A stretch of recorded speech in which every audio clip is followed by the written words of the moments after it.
In the spring of 1915, the First World War was in deadlock. The Allies could not advance because they were frustrated by a lack of firepower. Their munitions, the shells and bullets, were being fired far faster than they could be manufactured. It seemed as if the war would be lost, not in the trenches of Flanders, but in the factories of Britain. Between 1915 and 1918, this area on the north shores of the Solway Firth was changed overnight with the building of what was at the time the world's largest munitions factory, known as His Majesty's Factory Gretna.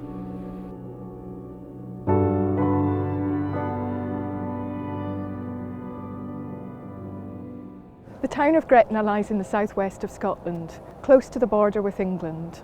It sits in a rural landscape near to its famous neighbour, Gretna Green. In the early 20th century, Gretna was of vital importance to the nation, and it has a unique story of its own to tell. This remarkable history can be read in the architectural legacy which makes up Gretna today. Begun in 1915, the munitions factory was spread out over 9 miles between Dornoch in Scotland and Longtown in England, and had a vast array of buildings and communication systems. The Solway Firth was chosen as it was sufficiently remote to escape enemy attack and yet was close to major communication routes. The factory was built to produce cordite, a propellant used to fire bullets and shells. Cordite was a highly dangerous substance to work with, and it earned the name of the Devil's Porridge. The town of Gretna and the smaller settlement of Eastriggs were built to house the enormous amount of workers who moved to the area to build and then to work in the factory. Most of the workers in the factory were women. They came from all over Britain to work here and were known as the Gretna Girls. These thousands of workers needed somewhere to stay, and, while some of the accommodation was temporary in the form of timber huts, much of it was also permanent.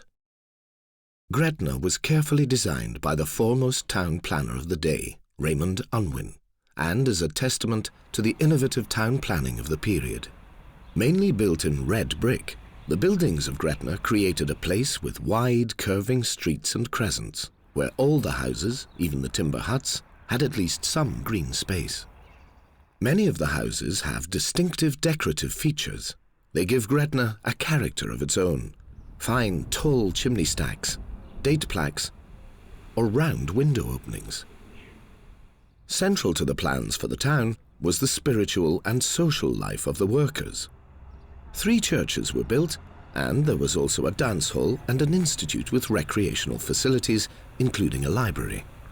A school and a hospital were constructed, and the cinema, which was built around 1916, is amongst the earliest purpose-built cinemas in Scotland.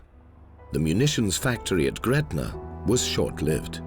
Today, there are few traces left of the factory, just a scattering of ruined buildings in the fields around Gretna.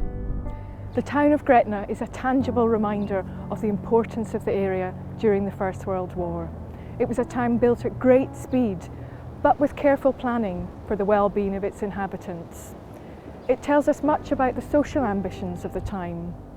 Community buildings, wide streets, green spaces, all of these were seen as important to creating a successful community. Gretna is a town born in the chaos and destruction of war, but one which has survived to become an enduring architectural legacy.